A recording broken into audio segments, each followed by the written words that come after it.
Hello guys, welcome back to horror stories episode 9. ಈ incident 1970 ಮತ್ತು 90 ಆ ಟೈಮಲ್ಲಿ ನಡೆದಂತ ಇನ್ಸಿಡೆಂಟ್. ಈ ಕಥೆಯಲ್ಲಿ ಒಂದು ದಂಪತಿ ದೇವರನ್ನ ನಂಬದೆ ಮಾಂತ್ರಿಕ ಸಂಬಂಧಪಟ್ಟ ವಿಷಯಗಳನ್ನು ಹಾಗೂ ದುಷ್ಟ ಆತ್ಮಗಳನ್ನ ನಂಬಿ ನಿಂತಿದ್ರಿಂದ ಆಗಿದ್ದಂತ ಘೋರ ಅನಾಹುತಾನೆ ಈ ಕತೆ.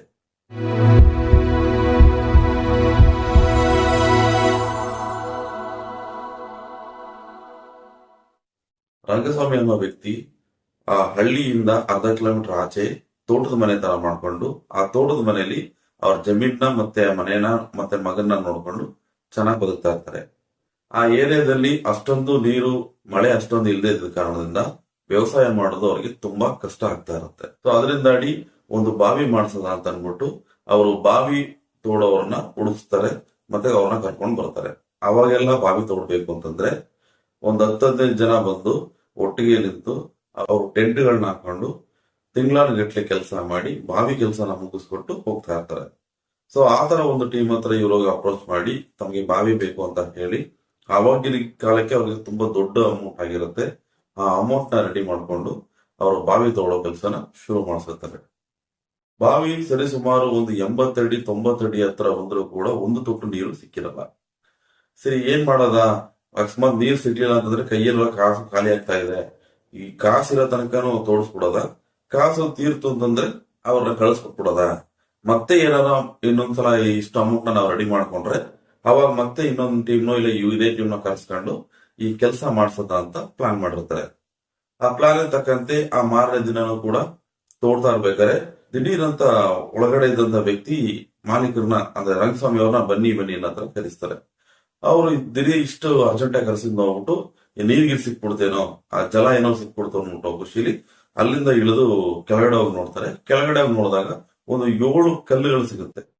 ಅದೊಂಥರ ವಿಗ್ರಹ ತರ ಕೆತ್ತೋಕೆ ಟ್ರೈ ಮಾಡಿ ಒಂದು ಪೂರ್ಣ ಆಗದೆ ಇರೋ ಅರ್ಧಂಬರ್ಧ ವಿಗ್ರಹ ತರ ಇರೋ 7 ಕಲ್ಲುಗಳು ಸಿಗುತ್ತೆ.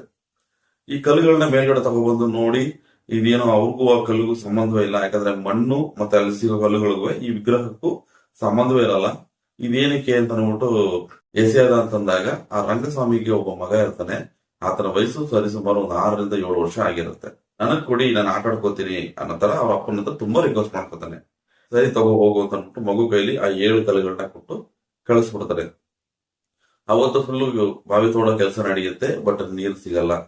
ಕಡೆಗೆ ಇದ್ದಿದ್ ಕಾಸು ಖಾಲಿ ಆಗ್ತಾ ಇದೆ, ನೀವು ಇನ್ನೊಂದ್ಸಲ ನಾವು ಕರಿತೀವಿ, ಅವಾಗ ಬಂದು ಕಂಪ್ಲೀಟ್ ಮಾಡ್ಕೊಡಿ, ಸದ್ಯಕ್ಕೆ ನಮ್ಮ ಹತ್ರ ಇಷ್ಟೇ ದುಡ್ಡು ಅನ್ನೋ ತರ ಹೇಳಿ ಆ ಬಾವಿ ತೋಟದವ್ರಿಗೆ ಹಣ ಕೊಟ್ಟು ಕಳಿಸ್ಕೊಟ್ಬಿಡ್ತಾರೆ. ಅದಾಗಿದ್ದ 2 ದಿನಕ್ಕೆ ರಂಗಸ್ವಾಮಿ ಅವರ ಹೆಂಡತಿ ಕನಸಲ್ಲಿ ಒಂದು ವಿಚಿತ್ರವಾದ ಘಟನೆ ನಡೆಯುತ್ತೆ. ಆ ಘಟನೆ ಏನು ಅಂತಂದ್ರೆ, ಅವರಿದ್ದು ಮನೆಯಲ್ಲಿ ಆ ಕಿಚನ್ ಕೋಣೆ ಇದೆಯಲ್ಲ, ಅಡಿಗೆ ಕೋಣೆ, ಅಲ್ಲಿ ಯಾರೋ 7 ಜನ ಕೂತ್ಕೊಂಡು ನಗ್ನಗ್ತಾ ಮಾತಾಡ್ತಾ ಅವ್ರ ಮನೇಲಿ ಇದ್ದ ಊಟನ ತಿಂತಾ ಕೂತಿರ್ತಾರೆ. ಇದನ್ನ ಕನ್ಸಲ್ ಕಂಡ ಮೇಲೆ ಬೆಳಿಗ್ಗೆ ಎಚ್ಚರ ಆಗಿ ಇದು ನಿಜಕ್ಕೂ ಕನ್ಸಲ್ಲೇ ಬಂತಾ ಇಲ್ಲ ನಿಜವಾಗ್ಲೂ ನಡೀತಾ ಅಂತ ಯೋಚನೆ ಮಾಡ್ಕೊಂಡು ಹೋಗಿ ಅಡಿಗೆ ಮನೆಯಲ್ಲಿ ಹೋಗಿ ಚೆಕ್ ಮಾಡ್ತಾರೆ. ನಿನ್ನೆ ನೈಟ್ ಇಟ್ಟಿದ್ದು ಊಟ ಖಾಲಿ ಆಗಿರುತ್ತೆ. ಇದೇನ್ ಖಾಲಿ ಆಯ್ತಲ್ಲ ಅಂತ ಅಂದ್ಬಿಟ್ಟು ಪಕ್ಕದಲ್ಲೇ ನೋಡಿದ್ರೆ ಆ ರಂಗಸ್ವಾಮಿ ಅವ್ರ ಮಗ ಇದ್ದಾರಲ್ಲ ಶಂಕರ್ ಅಂತ, ಆ ಹುಡುಗ ಆ 7 ಬೊಂಬೆಗಳನ್ನ ಆಟ ಆಡ್ತಾ ಇದ್ದವನು ಅದನ್ನ ತಗೊಂಡ್ಬಂದು ಕಿಚನ್ ಅಲ್ಲೇ ಇಟ್ಟುಬಿಟ್ಟು ಹಂಗೆ ಹೋಗಿ ಮಲಗಿರ್ತಾನೆ. ಸೊ ಅವತ್ತು ರಾತ್ರಿ ಕನ್ಸಲ್ಲಿ ಈ ತರ ಬಂದಿರುತ್ತೆ. ಸೊ ಇದನ್ನ ನೋಡಿದ ತಕ್ಷಣ ಈಗ ಕನ್ಸಲ್ ಬಂದವರು ಒಳ್ಳೆಯವರ ಕೆಟ್ಟವರ ದೇವ್ರ ಅಥವಾ ಏನೋ ದುಷ್ಟ ಆತ್ಮನ ಅಂತ ಭಯ ಬಂದ್ಬಿಟ್ಟು ಅವರು ಶಾಸ್ತ್ರ ಕೇಳೋದಕ್ಕೆ ಹೋಗ್ತಾರೆ. ಶಾಸ್ತ್ರ ಕೇಳಕ್ ಹೋದಾಗ ಅವರ ಊರಿಂದ ಒಂದು 3 ಕಿಲೋಮೀಟರ್ ದೂರದಲ್ಲಿ ಅಯ್ಯಪ್ಪ ಸ್ವಾಮಿನ ಪೂಜೆ ಮಾಡುವಂತ ಒಬ್ಬ ಶಾಸ್ತ್ರಿ ಸಿಗ್ತಾರೆ. ಅವ್ರ ಹತ್ರ ಹೋಗಿ ಕವಡೆ ಹಾಕ್ಸಿ ಶಾಸ್ತ್ರ ಕೇಳಬೇಕಾದ್ರೆ ಅವ್ರು ಹೇಳ್ತಾರೆ, ನೀನು ಬಾವಿ ತೋಡದಿಂದ ನಿನಗೆ ಅದೃಷ್ಟ ಬಂತು ಇಲ್ಲವೋ ಗೊತ್ತಿಲ್ಲ, ಆದ್ರೆ ಬಾವಿಲಿ ಸಿಕ್ಕಂತ ಈ 7 ವಿಗ್ರಹಗಳಿಂದ ನಿನಗೆ ತುಂಬಾ ಅದೃಷ್ಟ ಸಿಕ್ಕಿದೆ. ಯಾಕೆಂದ್ರೆ ಆ 7 ವಿಗ್ರಹ ಬೇರೆ ಯಾರು ಅಲ್ಲ, ಸಪ್ತ ಮಾತೆಯರು ಅಂತ ಹೇಳ್ತಾರೆ. ಸಪ್ತ ಮಾತೆಯರು ದೇವರಾಗಿರ್ತಾರೆ. ಸೊ ಆ ದೇವ್ರ ಹತ್ರ ನೀನು ಪೂಜೆ ಮಾಡಿದ್ರೆ ಅವ್ರಿಗೆ ನೀನು ಒಂದು ದೇವಸ್ಥಾನ ಕಟ್ಟಿಸ್ಕೊಟ್ರೆ ಆ ದೇವಸ್ಥಾನ ಕಟ್ಟಿಸೋದ್ರಿಂದ ನಿನಗೆ ಒಳ್ಳೇದಾಗುತ್ತೆ, ಆ ದೇವ್ರ ಜೊತೆ ಇರ್ತಾರೆ ಅಂತ ಆ ಶಾಸ್ತ್ರ ಹೇಳೋರು ಹೇಳಿರ್ತಾರೆ. ರಂಗಸ್ವಾಮಿ ಅನ್ನೋರು ಬಡವ ಆಗಿರ್ತಾರೆ. ಆ ಟೈಮಲ್ಲಿ ಬಾವಿಗೆನೆ ಇದ್ದ ಕಾಸೆಲ್ಲ ಖರ್ಚು ಮಾಡಿದ್ರಿಂದ ದೇವಸ್ಥಾನ ಕಟ್ಟಕ್ಕಾಗಲ್ಲ. ಆ ದೇವರಿಗೆ ನಾವು ಹೇಗ್ ಮಾಡೋದು, ನಮ್ ಕೈಲಿ ಅಷ್ಟೊಂದು ಸೌಲಭ್ಯ ಇಲ್ಲ ಅನ್ನೋ ತರ ರಂಗಸ್ವಾಮಿ ಹೇಳ್ತಾರೆ. ನಿನಗೆ ನಂಬಿಕೆ ಇಲ್ಲ ಅನ್ನೋ ತರ ಇದ್ರೆ ಮನೆಗೆ ಹೋಗಿ ನೋಡು, ನೀವು ಹೋಗೋಷ್ಟ್ರೊಳಗಡೆ ಆ ಸಪ್ತ ಮಾತೆಯರು ಅವ್ರಿಗೆ ಯಾವ ಜಾಗ ಬೇಕು ಅನ್ನೋದನ್ನ ಸೆಲೆಕ್ಟ್ ಮಾಡ್ಕೊಂಡಿರ್ತಾರೆ. ಸೊ ರಂಗಸ್ವಾಮಿ ಮತ್ತೆ ಅವ್ರ ಹೆಂಡತಿ ಇಬ್ರು ಅಲ್ಲಿಂದ ವಾಪಸ್ ಮನೆಗೆ ಬಂದು ನೋಡ್ಬೇಕಾದ್ರೆ ಈ ಶಂಕರ ಅಂತ ಹುಡುಗ ಇದ್ರಲ್ಲ ಅವ್ರ ಮಗ ಅವ್ರೇನ್ ಮಾಡಿರ್ತಾನೆ ಅಂತಂದ್ರೆ ಆಟ ಆಡ್ಕೊಂಡು ಇದು ದೇವ್ರುಗಳು ನಾನು ಪೂಜೆ ಮಾಡ್ತೀನಿ ಏನತ್ರ ಅವ್ರ ಮೈಂಡ್ ಅಲ್ಲಿ ಏನೋ ಆ ಚಿಕ್ಕ ಹುಡುಗನ ಮೈಂಡ್ ಅಲ್ಲಿ ಏನ್ ಬರುತ್ತೋ ಆತರ ಅನ್ಕೊಂಡು ಮನೆಯಿಂದ ಒಂದು 20 ಅಡಿ ದೂರದಲ್ಲಿ ಒಂದು ದೊಡ್ಡ ಬೇವಿನ ಮರ ಇರುತ್ತೆ. ಆ ಬೇವಿನ ಮರ ಕೆಳಗಡೆ ಒಂದು ಸಣ್ಣದಾಗಿ ಮಣ್ಣು ತರ ದಿಬ್ಬ ಕಟ್ಟಿ ಅದ್ರ ಮೇಲೆ ಇಟ್ಕೊಂಡು ಅಲ್ಲಿ ಸಿಕ್ಕಿರೋ ಹೂಗಳನ್ನ ಇಟ್ಕೊಂಡು ಅದ್ರ ಮೇಲೆ ಹಾಕೋದು, ಪೂಜೆ ಮಾಡೋ ತರ ಆಟ ಆಡೋದು, ನಾನು ಪೂಜಾರಿ ಏನೋ ತರ ಆಟ ಆಡೋದು, ಹಿಂಗೆ ಆಟ ಆಡ್ತಾ ಕೂತಿರ್ತಾನೆ. ಕರೆಕ್ಟ್ ಆಗಿ ಅಷ್ಟೊತ್ತಿಗೆ ರಂಗಸ್ವಾಮಿ ಬಂದ್ ನೋಡ್ತಾರೆ. ಬಂದ್ ನೋಡೋದಕ್ಕೂ ಆ 7 ವಿಗ್ರಹಗಳನ್ನ ಜೋಡಿಸಿರೋದ್ ನೋಡ್ಬಿಟ್ಟು ಆಗ ಇವ್ರಿಗೂ ಒಂದು ನಂಬಿಕೆ ಬಂದ್ಬಿಡುತ್ತೆ. ಶಾಸ್ತ್ರಿ ಹೇಳ್ದಂಗೆ ದೇವರು ಅವ್ರಿಗೆ ಆ ಜಾಗನ ಸೆಲೆಕ್ಟ್ ಮಾಡ್ಕೊಂಡಿದ್ದಾರೆ ಅಂತ. ಬಟ್ ಈಗ ನಮ್ ಕೈಲಿರೋ ಇಷ್ಟೇನೆ, ಇದನ್ನ ಇಟ್ಕೊಂಡು ನಾನು ಪೂಜೆನೆ ಮಾಡ್ಕೊಡ್ತೀನಿ, ನನ್ನಲ್ಲಿ ಎಷ್ಟಾಗುತ್ತೋ ಅಷ್ಟು ಮಾತ್ರ ನಾ ಮಾಡ್ಕೊಡ್ತೀನಿ ಅನ್ನೋ ತರ ಕೇಳ್ಕೊಂಡು ಕೈ ಮುಗಿದು ಅವತ್ತಿಂದ ರಂಗಸ್ವಾಮಿ ಪೂಜೆ ಮಾಡಕ್ಕೆ ಶುರು ಮಾಡ್ತಾರೆ. ಅವ್ರು ಮಾಡೋದು ಸಾಧಾರಣ ಪೂಜೆ ಆಗಿರುತ್ತೆ. ಕಡೆಗೆ ಇವ್ರ ಮನೆಗೆ ಬಂದಂತ ಕೆಲವು ರಿಲೇಟಿವ್ಸ್ ಉಳ್ಕೊಂಡಿರ್ಬೇಕಾದ್ರೆ ಒಂದು ಪಾಪಗೆ ಹುಷಾರ್ ತಪ್ಪುತ್ತೆ. ಎಲ್ಲಿ ಹೋಗ್ಬೇಕು ಏನೋ ಹೋಗ್ಬೇಕು ಅಂತ ಗೊತ್ತಾಗಲ್ಲ. ಇದು ಹಾಸ್ಪಿಟಲ್ಗಳೆಲ್ಲ ಟೌನ್ ಅಲ್ಲಿ ಇರುತ್ತೆ, ಅಷ್ಟು ದೂರ ಹೋಗ್ಬೇಕು, ಅವ್ರಿಗೆ ರಾತ್ರಿ ವಸತಿ ಇರಲ್ಲ. ಅವ್ರ ಏನ್ ಮಾಡ್ತಾರೆ, ನಂಬಿಕೆ ದೇವರು ಅನ್ನೋ ತರ ಬಂದು ಆ ಸಪ್ತ ಮಾತೃಕೆಯರ ಮುಂದೆ ಇದ್ದು ಕುಂಕುಮನ ಎತ್ತು ನಮಸ್ಕಾರ ಮಾಡಿ ಮಗುಗೆ ಹಚ್ಚಿಬಿಟ್ಟಿರ್ತಾರೆ. ಆ ಮಗು ಹಳೋದನ್ನ ಸ್ಟಾಪ್ ಮಾಡಿರುತ್ತೆ. ಇದು ಅಲ್ಲಿರೋರ್ಗೆನೆ ಒಂಥರ ಸರ್ಪ್ರೈಸಿಂಗ್ ಆಗಿರುತ್ತೆ. ದೇವರು ನೆಲೆಸಿದ್ದಾರೆ ಅನ್ನೋದು ನಂಬೋ ತರ ಆಗೋಗುತ್ತೆ. ಈ ವಿಚಾರ ಒಬ್ಬರಿಂದ ಒಬ್ಬರಿಗೆ ಇದನ್ನ ಸ್ಪ್ರೆಡ್ ಆಗ್ತಾ ಯಾರಿಗಾರ ಪಾಪುಗೆ ಹುಷಾರ್ ತಪ್ಪಿದೆ, ಪಾಪು ಹೆದರು ಬಿಟ್ಟಿದೆ, ಅವ್ರು ಇಲ್ಲಿ ಬಂದು ಇವ್ರ ಹತ್ರ ದೇವರಿಗೆ ಪೂಜೆ ಮಾಡಿಸಿ ಒಂದು ವಿಭೂತಿನೋ ಇಲ್ಲ ಕುಂಕುಮನೋ ಇಟ್ಸ್ಕೊ ಹೋದ್ರೆ ಸರಿ ಆಗ್ತಾ ಇರತ್ತೆ. ಆದ್ರೆ ರಂಗಸ್ವಾಮಿಯವರು ಎಷ್ಟು ಆ ದೇವರ ನಂಬಿಡ್ತಾರೆ, ಎಷ್ಟು ಆ ಭಕ್ತಿಲಿ ಇರ್ತಾರೆ ಅಂತಂದ್ರೆ ಜನರ ಹತ್ರ ದುಡ್ಡು ಕಾಸು ಕೇಳೋದೇ ಇಲ್ಲ. ಅವ್ರಾಗೇನೋ ಕೊಟ್ರೆ ಕಾಣಿಕೆ, ಆ ಕಾಣಿಕೆ ದುಡ್ಡು ಇಟ್ಕೊಂಡು ಅವರ ಜೀವನ. ಸೊ ಕಾಣಿಕೆ ಬರ್ತಾ ಬರ್ತಾ ಎಷ್ಟು ಕಲೆಕ್ಟ್ ಆಗುತ್ತೆ ಅಂತಂದ್ರೆ ಅವ್ರು ವ್ಯವಸಾಯ ಮಾಡೋದೇ ಬೇಡ, ಅದನ್ನ ಬರೋ ಏನು ದುಡ್ಡು ಇರುತ್ತೋ ಅಷ್ಟು ದುಡ್ಡನ್ನ ಇವರು ಇದರಲ್ಲೇ ಸಂಪಾದನೆ ಮಾಡಕ್ಕೆ ಶುರು ಮಾಡಿರ್ತಾರೆ. ಸೊ ಇದನ್ನೇ ನೋಡ್ಕೊಂಡು ಶಂಕರ ಕೂಡ ಬೆಳೀತಾ ಇರ್ತಾನೆ. ಕಡೆಗೆ ಶಂಕರ ಕೂಡ ಮದುವೆ ಆಗೋ ವಯಸ್ಸಿಗೆ ಬಂದಿರ್ತಾನೆ. ಆ ಟೈಮಲ್ಲಿ ಶಂಕರನಿಗೂ ಕೂಡ ಒಂದು ಮದುವೆಯನ್ನು ಮಾಡಿಸಿರ್ತಾರೆ. ಶಂಕರನ ಹತ್ರ ಅವ್ರ ಅಪ್ಪ ಅಮ್ಮ ಹೇಳೋದು, ನನ್ನ ನಂತರ ಈ ಜಾಗನು ಈ ದೇವಸ್ಥಾನ ನಿನ್ನ ಸೊತ್ತಾಗುತ್ತೆ, ನೀನೇ ನಿಂತು ನಡೆಸ್ಕೊ ಹೋಗ್ಬೇಕು, ನಿನ್ನ ನಂತರ ನಿನ್ನ ಮಕ್ಕಳಿಗೆ ಇದನ್ನ ಕಲ್ಸ್ಕೊಡು ಅನ್ನೋ ತರ ಶಂಕರನ ತಂದೆ ತಾಯಿ ಆ ರಂಗಸ್ವಾಮಿ ಮತ್ತೆ ಅವರ ಹೆಂಡತಿ ಹೇಳ್ತಿರ್ತಾರೆ. ಕಡೆಗೆ ಆ ಶಂಕರನ ಒಂದು ಮಗು ಆಗುತ್ತೆ. ಆ ಮಗುಗೆ ಒಂದು 7 ರಿಂದ 8 ವರ್ಷ ಆಗ್ತಾ ಬರುತ್ತೆ. ಸೊ ಈ ಟೈಮಲ್ಲಿ ವಯಸ್ಸಾಗಿದ್ದ ಕಾರಣದಿಂದ ಒಬ್ಬೊಬ್ಬರಾಗಿ ಅನ್ನೋ ತರ ಶಂಕರನ ತಂದೆನು ತಾಯಿ ಇಬ್ರು ತೀರ್ಕೋತಾರೆ. ತೀರ್ಕೊಂಡಾದ್ಮೇಲೆ ಆ ಪೂಜೆ ನಡೆಸೋ ಕೆಲಸಗಳನ್ನ ಶಂಕರ ನಿಭಾಯಿಸ್ತಾರೆ. ಆ ಊರಲ್ಲಿ ಪಕ್ಕದ ಊರಲ್ಲಿ ಇದ್ದವರೆಲ್ಲ ಬಡವರಾಗಿದ್ದರಿಂದ ಬರೋರೆಲ್ಲ ಅಲ್ಪ ಸ್ವಲ್ಪ ಕಾಣಿಕೆನೆ ಕೊಡ್ತಾ ಇರ್ತಾರೆ. ಇದನ್ನ ನೋಡ್ತಾ ಇದ್ದಂತ ಶಂಕರನ ಹೆಂಡತಿಗೆ ಒಂದು ಕೆಟ್ಟ ಆಲೋಚನೆ ಬರುತ್ತೆ. ಅವ್ರು ಏನಂತಾರೆ ಅಂತಂದ್ರೆ, ಇನ್ನು ನಾವು ಅವ್ರು ಕೊಡೋದನ್ನ ನಾವು ಈಸ್ಕೊಳ್ಳೋದನ್ನ ನಿಲ್ಸದ, ನಮಗೆಷ್ಟು ಬೇಕು ಅನ್ನೋದನ್ನ ಅವ್ರ ಹತ್ರ ಹೇಳದ, ನಾವು ಡಿಮ್ಯಾಂಡ್ ಮಾಡೋದ, ಈ ಕಾಣಿಕೆ ಇಟ್ರೇನೆ ನಾನು ಪೂಜೆ ಮಾಡ್ತೀನಿ ಅನ್ನೋದ್ರ ಹೇಳಿ, ಸೊ ನಮ್ಗೊಂದಿಷ್ಟು ಅಮೌಂಟ್ ಆಗುತ್ತೆ, ಎಷ್ಟು ದಿನ ಅಂತ ನಾವು ಬಡವರಾಗಿರೋದ ಅನ್ನೋತರ ಶಂಕರನ ಹೆಂಡತಿ ಮೈಂಡ್ ಅಲ್ಲಿ ಬರುತ್ತೆ. ಇದನ್ನ ಪ್ರತಿದಿನ ಶಂಕರನಿಗೆ ಹೇಳಿ ಹೇಳಿ ಹೇಳಿ ಶಂಕರನ ತಲೆಯಲ್ಲಿ ಕೂರಿಸ್ಬಿಡ್ತಾರೆ. ಕಡೆಗೆ ಶಂಕರನು ಕೂಡ ಇದನ್ನ ಯೋಚನೆ ಮಾಡ್ಕೊಂಡು ಬರೋ ಭಕ್ತಾದಿಗಳ ಹತ್ರ ನನಗೆ ಇಷ್ಟು ಬೇಕು ಅಷ್ಟು ಬೇಕು ಅನ್ನೋ ತರ ಡಿಮ್ಯಾಂಡ್ ಮಾಡಕ್ಕೆ ಶುರು ಮಾಡ್ತಾರೆ. ನೀವು ಇಷ್ಟು ಕೊಟ್ರೇನೆ ನಾನು ಪೂಜೆ ಮಾಡೋದು, ಇಲ್ಲಿ ಇಷ್ಟು ಇಟ್ಟರೇನೆ ನಾನು ಪೂಜೆ ಮಾಡೋದು ಅನ್ನೋ ತರ ಡಿಮ್ಯಾಂಡ್ ಮಾಡಕ್ ಸ್ಟಾರ್ಟ್ ಆಗ್ತಾನೆ. ಸೊ ಈ ಡಿಮ್ಯಾಂಡ್ ಮಾಡೋ ಸ್ಟೇಜ್ ಬರ್ಬೇಕಾದ್ರೆಲ್ಲ ಆಲ್ಮೋಸ್ಟ್ ಹತ್ರ ಇರೋ ಎಲ್ಲಾ ಹಳ್ಳಿಗಳಲ್ಲೂ ಕೂಡ ಒಂದ್ 8-9 ಹಳ್ಳಿಗಳಿಗೂ ಕೂಡ ಈ ದೇವಸ್ಥಾನ ಸ್ವಲ್ಪ ಮೇನ್ ದೇವಸ್ಥಾನ ತರ ಟ್ರೀಟ್ ಮಾಡ್ತಾ ಇರ್ತಾರೆ. ಏನೇ ಒಂದು ಆರೋಗ್ಯ ಸಮಸ್ಯೆನೋ ಇಲ್ಲ ಮನೆ ಕಟ್ಟೋದು ಅಥವಾ ಬೇರೆ ಏನೋ ಮದುವೆ ವಿಚಾರಗಳಿಗೆ ಬಂದಾಗ ಈ ದೇವಸ್ಥಾನ ಬಂದು ಪೂಜೆ ಮಾಡ್ಬಿಟ್ಟು ಕೈ ಮುಗಿದ್ಬಿಟ್ಟು ಹೋದ್ರೆ ಆ ಕೆಲಸ ಸಕ್ಸಸ್ ಆಗಿ ನಡೆಯುತ್ತೆ ಅನ್ನೋದು ನಂಬೋಷ್ಟು ಮಟ್ಟಿಗೆ ಆ ದೇವಸ್ಥಾನ ಡೆವಲಪ್ ಆಗಿರುತ್ತೆ. ಸೊ ಈ ಶಂಕರ ಈಗ ಸ್ವಲ್ಪ ಡಿಮ್ಯಾಂಡ್ ಮಾಡೋದ್ ನೋಡ್ಬಿಟ್ಟು ಅಲ್ಲಿದ್ದವರೆಲ್ಲ ಆಲ್ಮೋಸ್ಟ್ 90% ಬಡವರಾಗಿದ್ದರಿಂದ ಅವ್ರ ಕೈಲಿ ಆಗೋಷ್ಟು ಕೊಡಕ್ ಸ್ಟಾರ್ಟ್ ಮಾಡ್ತಾರೆ. ಕೆಲವರು ಆಗದೆ ಪಕ್ಷದಲ್ಲಿ ಅವರು ಅಲ್ಲಿ ಪೂಜೆನೂ ಮಾಡ್ಸಕ್ ಆಗದೆ ಬೇಜಾರಾಗಿ ರಿಟರ್ನ್ ಆಗ್ತಾ ಇರ್ತಾರೆ. ಸೊ ಹಿಂಗೆ ಆಗ್ತಾ ಆಗ್ತಾ ಒಬ್ಬರಿಂದ ಒಬ್ಬರಿಗೆ ಇದು ಹೈ ಡಿಮ್ಯಾಂಡ್ ಮಾಡ್ತಾ ಇದಾರೆ, ದುಡ್ಡು ಜಾಸ್ತಿ ಕೇಳ್ತಾ ಇದಾರೆ ಅನ್ನೋ ತರ ಹೆಸರು ಬಂದು ಆ ದೇವಸ್ಥಾನಕ್ಕೆ ಬರೋ ಕೌಂಟು ಕಡಿಮೆ ಆಗ್ತಾ ಬರುತ್ತೆ. ಸೊ ಜನ ಕಡಿಮೆ ಆಗ್ತಿದ್ದಂಗೆನೆ ಅಲ್ಲಿ ಬರೋ ಇನ್ಕಮ್ ಕೂಡ ಕಡಿಮೆ ಆಗೋಗುತ್ತೆ. ಕಡಿಮೆ ಆಗ್ತಾ ಶಂಕರನಿಗೆ ಈಗ ಜನ ಕಮ್ಮಿ ಆಗಿರೋದ್ರಿಂದ ಪೂಜೆ ಟೈಮ್ ತುಂಬಾ ಕಮ್ಮಿ ಆಗ್ಬಿಡುತ್ತೆ. ಬೆಳಿಗ್ಗೆ ಒಂದ್ಸಲನೋ ಸಂಜೆ ಒಂದ್ಸಲನೋ ಪೂಜೆ ನಂತರ ಆಗೋಗುತ್ತೆ. ದುಡ್ಡು ಕಾಸು ತುಂಬಾ ಕಡಿಮೆ ಆಗಿರೋದ್ ನೋಡ್ಬಿಟ್ಟು ತಲೆ ಕೆಡಿಸ್ಕೊಂಡು ಶಂಕರ ಏನ್ ಮಾಡ್ತಾನೆ, ಡ್ರಿಂಕ್ಸ್ ಗೆ ಅಡಿಕ್ಟ್ ಆಗಿ ಸ್ಟಾರ್ಟ್ ಮಾಡ್ತಾನೆ. ಸಾರಾಯಿಗೆ ಅಡಿಕ್ಟ್ ಆಗೋದ್ಮೇಲೆ ಸಾರಾಯಿ ತರೋದು, ಆ ದೇವ್ರ ಮೇಲೆ ಉಯ್ಯೋದು, ಆ ದೇವ್ರಿಗೆ ಕೆಟ್ಟದಾಗ ಬೈಯೋದು, ಈ ತರ ಶುರು ಆಗೋ ತಕ್ಷಣ ಕಡೆಗೆ 8 ವರ್ಷ 9 ವರ್ಷ ಆಗ್ತಿದ್ದಂಗೆನೆ ಆ ಶಂಕರನ ಮಗಳಿಗೆ ಕುಷ್ಠರೋಗ ಬಂದ್ಬಿಡುತ್ತೆ.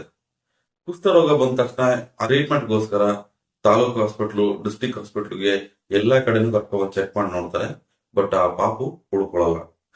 ಇವಾಗ ಕುಷ್ಠರೋಗಕ್ಕೆ ಕೆಲವು ಮದ್ದಾರು ಇದೆ, ಬಟ್ ಆ ಕಾಲದಲ್ಲಿ ಅಷ್ಟೊಂದು ಸೌಲಭ್ಯ ಕೂಡ ಇಲ್ಲದೆ ಇದ್ರಿಂದ ಮಗುನ ಉಳಿಸ್ಕೊಳಕ್ಕಾಗಿರಲ್ಲ. ಕಡೆಗೆ ಇದನ್ನೆಲ್ಲ ನೋಡಿದ ತಕ್ಷಣ ಇವರು ದೇವರೇ ಅಲ್ಲ, ಶಕ್ತಿ ಇಲ್ಲ, ನಿಮಗಿಂತ ನಾನು ದೊಡ್ಡ ದೇವರಾಗ್ತೀನಿ ಅನ್ನೋ ತರ ಶಂಕರ ಏನ್ ಮಾಡ್ತಾನೆ, ಕೊಳ್ಳೇಗಾಲಕ್ಕೆ ಬಂದು ಕೆಲವು ದುಷ್ಟ ಮಂತ್ರವಾದಿಗಳ ಹತ್ರ ದುಡ್ಡು ಕಾಸು ಕೊಟ್ಟು ತನಗೂ ಮಂತ್ರ ಕಲಿಸ್ಕೊಳಕ್ಕೆ ಕೇಳ್ಕೊತಾನೆ.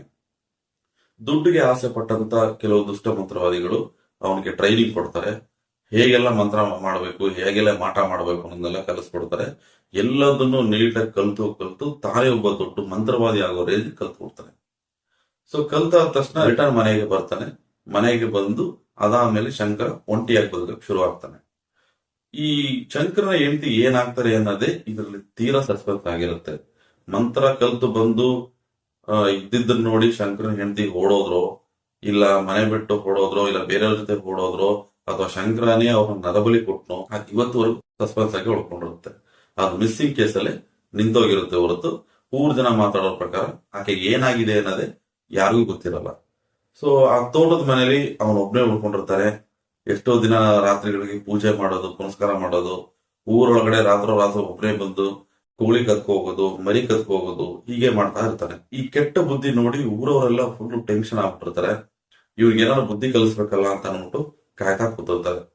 ಒಂದು ದಿನ ಹೀಗೆ ರಾತ್ರಿ ಬಂದು ಒಂದು ಕಪ್ಪು ಹಾಡು ಮರಿನ ಒಬ್ಬರ ಮನೆಯಿಂದ ಕದ್ಕೊಂಡು ಹೋಗಿರ್ತಾರೆ. ತಗೊಂಡೋಗಿ ಅದನ್ನ ವಾಮಾಚಾರ ಮಾಡಿ ಆ ಯಾಗಗಳಿಗೆ ಇದನ್ನ ಯೂಸ್ ಮಾಡಿ ಬಲಿ ಕೊಟ್ಟಿರ್ತಾನೆ. ಬಲಿ ಕೊಟ್ಟು ಅದನ್ನ ಸ್ಮಶಾನದ ಹತ್ರ ಎಸ್ದು ಬಂದಿರ್ತಾನೆ. ಇದನ್ನ ನೋಡಿದಂತ ಆ ಆಡುಮರಿಯ ಓನರ್ ನೋಡಿದ ತಕ್ಷಣ ಗೊತ್ತಾಗೋಗುತ್ತೆ, ಈ ವಾಮಾಚಾರ ಮಾಡೋದಲ್ಲ ಶಂಕರ ಮಾತ್ರನೇ. ಸೊ ಶಂಕರನ್ನ ಈಗ ಬಿಡಬಾರದವ್ರ ಹತ್ರ ಹೋಗಿ ಶಂಕರನ ಮನೇಲಿ ಹೋಗಿ ಬಾಗಿಲು ತಟ್ಟಿ ಅವ್ರನ್ನ ಕರೆಸಿ, ಯಾಕೆ ಹೀಗೆ ಮಾಡಿದೆ ಹಾಗೆ ಹೀಗೆ ಅಂತ ಅಂದ್ಬಿಟ್ಟು ವಾದ ಶುರು ಆಗುತ್ತೆ. ವಾದ ದೊಡ್ಡದಾಗ್ತಾ ಆ ವ್ಯಕ್ತಿ ಏನ್ ಮಾಡ್ತಾನೆ, ಶಂಕರನ ಜೋರಾಗಿ ಹೊಡೆದ್ಬಿಡ್ತಾರೆ. ಹೊಡೆದು ಇನ್ನೊಂದ್ಸಲ ಊರೊಳಗಡೆ ನಿನ್ನ ನೋಡಿದ್ರೆ ನಾನು ಸಾಯಿಸ್ಬಿಡ್ತೀನಿ ಅಂತ ಹೇಳ್ಬಿಟ್ಟು ಹೋಗ್ತಾರೆ. ಸೊ ಇವನ್ ಬಂದು ಆ ವ್ಯಕ್ತಿನೇ ಫಾಲೋ ಮಾಡ್ಕೊ ಬರ್ತಾನೆ. ಊರ್ ಎಂಟ್ರನ್ಸ್ ತನಕ ಬರ್ತಾನೆ. ಆ ಆಡುಮರಿಯ ಓನರ್ ಮನೆ ಹತ್ರ ಹೋಗ್ತಿದ್ದಂಗೇನೆ ಆ ಊರ್ ಎಂಟ್ರನ್ಸ್ ಅಲ್ಲಿ ನಿಂತ್ಕೊಂಡು, ಈ ಊರವ್ರಿಗೂ ನಿನಗೂ ಸೇರಿಸ್ದಂಗೆ ಒಂದು ಮಾತು ಹೇಳ್ತೀನಿ ಕೇಳಿಸ್ಕೊ, ಇನ್ನು ನೀನು ಬದುಕಲ್ಲ, ನಾನ್ ಬಿಡಲ್ಲ ನಿನ್ನ, ನೀನ್ ಏನಾಗ್ತೀಯ ನೀನ್ ನೋಡು ಅನ್ನೋ ತರ ವಾರ್ನಿಂಗ್ ಕೊಟ್ಬಿಟ್ಟು ಹೊಂಟೋಗ್ತಾನೆ. ಇದನ್ನ ಊರಲ್ಲಿ ಅಕ್ಕಪಕ್ಕ ಮನೆಯವರು, ಆ ಊರ್ ಎಂಟ್ರನ್ಸ್ ಅಲ್ಲಿ ಇದ್ದ ಮನೆಯವರು ಇದನ್ನ ಕೇಳಿಸ್ಕೊಂಡಿರ್ತಾರೆ. ಆ ವ್ಯಕ್ತಿ ಸದಾ ಕೇಳಿಸ್ಕೊಂಡಿರ್ತಾನೆ. ಶಂಕರ ಅವತ್ ರಾತ್ರಿ ಜೋರಾಗಿ ಮಂತ್ರಗಳನ್ನ ಹೇಳ್ಕೊಂಡು ಆ ಮನೆ ಹತ್ರ ಬರ್ತಾನೆ. ಆ ಮನೆಯಿಂದ ಸ್ವಲ್ಪ ಒಂದು 20-30 ಅಡಿ ದೂರದಲ್ಲಿ ಒಂದು ದೊಡ್ಡ ನುಗ್ಗೆ ಮರ ಇರುತ್ತೆ. ನುಗ್ಗೆ ಮರ ಕೆಳಗಡೆ ಕೂತ್ಕೊಂಡು ತನ್ನ ಎಲ್ಲಾ ಬಟ್ಟೆಗಳನ್ನ ತೆಗೆದು ಬೆತ್ತಲೆಯಾಗಿ ಒಂದು ಪೂಜೆ ಮಾಡ್ತಾ ಇರ್ತಾನೆ. ಆ ಪೂಜೆ ಮಾಡಬೇಕಾದ್ರೆ ಅವನ ಹತ್ರ ಬಲಿ ಕೊಡೋದಕ್ಕೋಸ್ಕರ ಒಂದು ಕೋಳಿ ಇಟ್ಟಿರ್ತಾನೆ. ಆ ಕೋಳಿ ವಿಪರೀತ ಕೂಕೋತಾ ಇರುತ್ತೆ. ಇದನ್ನ ಕೂಕೋತಾ ಇರೋ ಶಬ್ದಕ್ಕೆ ಆ ಮರಿ ಓನರ್ ಎದುರುಗಡೆ ಮನೆಯವರು ಎಚ್ಚರ ಆಗ್ಬಿಡ್ತಾರೆ. ಫಸ್ಟ್ ಗಂಡ ಎದ್ದೇಳ್ತಾನೆ. ಗಂಡ ಎದ್ದು ಆ ಕಿಟಕಿ ಮುಖಾಂತರ ಯಾರು ಅಂತ ನೋಡ್ತಾನೆ. ನೋಡ್ಬೇಕಾದ್ರೆ ಶಂಕರ ಪೂಜೆ ಮಾಡ್ತಾರ ಕಣ್ಣಾರ ನೋಡ್ತಾನೆ. ಕಡೆಗೆ ಅವ್ನ ಹೆಂಡತಿನ ಎಬ್ಸಿ ಗಂಡ ಹೆಂಡತಿ ಇಬ್ರು ಕೂತ್ಕೊಂಡು ಕಿಟಕಿ ಮುಖಾಂತರ ಶಂಕರ ಏನೇನ್ ಪೂಜೆ ಮಾಡ್ತಾ ಇದ್ದಾನೆ ಅನ್ನೋದನ್ನ ನೀಟಾಗಿ ನೋಡ್ತಾ ಇರ್ತಾರೆ. ಸೊ ಶಂಕರ ಎಲ್ಲಾ ಪೂಜೆ ಮಾಡ್ತಾ ಕಡೆಗೆ ಕೋಳಿ ಕತ್ತಿಗೆ ದಾರ ಕಟ್ತಾರೆ. ದಾರ ಕಟ್ಟಿ ನುಗ್ಗೆ ಮರಕ್ಕೆ ನೇಣಾಕೋ ರೀತಿಲಿ ಕಟ್ಟಿ ನೇತಾಕ್ಬಿಟ್ಟು ಮರಿ ಓನರ್ ಮನೆ ಇತ್ತಲ್ಲ ಅವ್ರನ್ನ ನೋಡಿ ಕೆಟ್ಟ ನಗು ನಕ್ಕು ಅಲ್ಲಿಂದ ಸೀದಾ ಬಟ್ಟೆನ ಹೆಗಲ್ ಮೇಲೆ ಹಾಕೊಂಡು ನಡ್ಕೊಂಡು ಮನೆಗೆ ಹೊಂಟೋಗ್ತಾನೆ. ಸೊ ಮನೆಗೆ ಹೊಂಟೋದ್ಮೇಲೆ ಅವ್ರಿಗೆ ಆ ಟೈಮಲ್ಲಿ ಆಚೆ ಬರಕ್ಕೂ ಭಯ ಹೋಗುತ್ತೆ. ಯಾಕಂದ್ರೆ ಅವ್ನು ಪೂಜೆ ಮಾಡಿದಾಗ ಇಟ್ಟಂತ ಎಷ್ಟು ವಿಚಾರಗಳನ್ನ ಅವ್ರನ್ನ ಕಣ್ಣಾರೆ ನೋಡುತ್ತಾರೆ. ಫುಲ್ಲು ಭಯ ಆಗೋಗುತ್ತೆ. ಏನ್ ಮಾಡದ ಅನ್ನೋ ತರ ಯೋಚನೆ ಮಾಡ್ಕೊಂಡು ಕಡೆಗೆ ಬೆಳಿಗ್ಗೆ ಆಗೋ ತನಕವೇ ಗಂಡ ಹೆಂಡತಿ ಇಬ್ರು ಒಳಗಡೆ ಕೂತ್ಕೊಂಡು ಮಾತಾಡ್ತಾ ಇರ್ತಾರೆ. ಅವ್ರಿಗೆ ನಿದ್ದೆನೆ ಮುಟ್ಟೋಗಿರುತ್ತೆ. ಒಂದ್ 6 ಗಂಟೆ ಆಗ್ತಿದ್ದಂಗೆನೆ ಫಸ್ಟ್ ಓಡೋಗಿ ಆ ಮರಿ ಇತ್ತಲ್ಲ ಆ ಓನರ್ ಮನೆ ಬಾಗಲ್ನ ತಟ್ತಾರೆ. ಆ ಬಾಗಲ್ನ ತಟ್ಟಿ ಅವ್ರ ಆಚೆ ಬರಕ್ ಹೇಳ್ತಾರೆ. ಮರಿ ಓನರ್ ಅವ್ರ ಹೆಂಡತಿ ಇದ್ಬಿಟ್ಟು ಹಿರಿ ಬಂದೆ ಅಂತ ಹೇಳಿ ಹಾಗೆ ಸ್ವಲ್ಪ ಹೊತ್ತು ವೆಯ್ಟ್ ಮಾಡ್ತಾ ಇರ್ತಾರೆ. 1-2-3 ಸೆಕೆಂಡ್ ಆಗ್ತಿದ್ದಂಗೆ ಅಯ್ಯೋ ಅಮ್ಮ ಅಂತ ಕೂಗ್ಳಕ್ ಶುರು ಮಾಡ್ಕೊತಾರೆ. ಈ ಶಬ್ದ ಕೇಳ್ತಿದ್ದಂಗೆ ಇವ್ರು ಭಯ ಆಗೋಗ್ಬಿಟ್ಟು ಜೋರ ಬಾಗಿಲು ತಟ್ಟಿ ಅಕ್ಕ ಬಾಗಿಲು ತೆಗಿರಿ ಅನ್ನೋ ಕೂಗ್ಕೊಳ್ತಾರೆ. ಆ ಅಮ್ಮ ಕೂಗ್ಕೊಂಡೆ ಬಂದು ಬಾಗಿಲು ತೆಗಿತಾರೆ. ಈ ಗಂಡ ಹೆಂಡತಿ ಇಬ್ರು ಒಳಗಡೆ ಹೋಗಿ ನೋಡ್ಬೇಕಾದ್ರೆ ಆ ಮರಿ ಓನರ್ ಇದ್ದಾರಲ್ಲ ಅವ್ರು ಜ್ಞಾನ ಕಂಡ್ರು. ಇದನ್ನ ನೋಡಿದ ತಕ್ಷಣನೇ ಅವ್ರ ಆ ಜಾಗದಲ್ಲೇ ಏನೇನ್ ನಡೀತು ಏನೇನ್ ಆಯ್ತು ಶಂಕರ ಬಂದು ರಾತ್ರಿ ಏನೇನ್ ಮಾಡ್ದ ಅನ್ನೆಲ್ಲ ಎಕ್ಸ್ಪ್ಲೇನ್ ಮಾಡ್ತಾರೆ. ಕಡೆಗೆ ಇದನ್ನೆಲ್ಲ ಕೇಳಿಸ್ಕೊಂಡಿದ್ದ ಹೆಂಗಸ್ಗೆ ಗಂಡು ದಿಕ್ಕಿಲ್ದಿರೋ ತರ ಆಗಿರುತ್ತೆ. ಶಂಕರ್ನ ವಿರೋಧ ಕಟ್ಕೊಂಡು ಏನೂ ಮಾಡಕ್ ಆಗಲ್ಲ. ಸೊ ಊರವರೆಲ್ಲ ಸೇರ್ಕೊಂಡು ಆ ವ್ಯಕ್ತಿದು ಅಂತ್ಯ ಸಂಸ್ಕಾರ ಮಾಡಿರ್ತಾರೆ.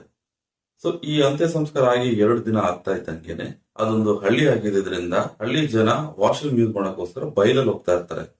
ಸೊ ಗಂಡಸರೆಲ್ಲ ಸ್ಮಶಾನದ ಹತ್ತತ್ರನೋವೆ, ಹೆಂಗಸರೆಲ್ಲ ಸ್ವಲ್ಪ ದೂರದಲ್ಲಿ ಬೇರೆ ಕಡೆ ಅನ್ನೋದ್ರ ಬಯಲಲ್ಲಿ ವಾಶ್ರೂಮ್ ಹೋಗ್ತಾ ಇರ್ತಾರೆ. ಸೊ ಆ 2 ದಿನ ಕಳೆದು ಆ ಬಯಲಲ್ಲಿ ವಾಶ್ರೂಮ್ ಹೋಗ್ಬೇಕಾದ್ರೆ ಅಲ್ಲೊಂದು ವಿಚಿತ್ರ ನೋಡ್ತಾರೆ. ಅದೇನು ಅಂತಂದ್ರೆ 2 ದಿನ ಮುಂಚೆ ಊತ ಹಾಕಿದ್ದಂತ ಆ ಆಡ್ಮರಿ ಓನರ್ ಇದ್ದಾರಲ್ಲ, ಆ ವ್ಯಕ್ತಿನ ಬಾಡಿನ ಅಲ್ಲಿಂದ ತೆಗೆದು ಹೇಳಕ್ ಅಸಾಧ್ಯವಾಗದಿರೋ ಎಷ್ಟೋ ಕೆಟ್ಟ ಕೆಟ್ಟ ವಿಚಾರಗಳನ್ನ ಯೂಸ್ ಮಾಡಿ ಹೋಮಾಚಾರ ಮಾಡಿರ್ತಾರೆ. ಅದನ್ನ ನೋಡ್ತಿದ್ದಂಗೆನೆ ಗೊತ್ತಾಗೋಗುತ್ತೆ ಇದನ್ನ ಮಾಡಿದ್ದೆ ಶಂಕರ ಅನ್ನೋದು.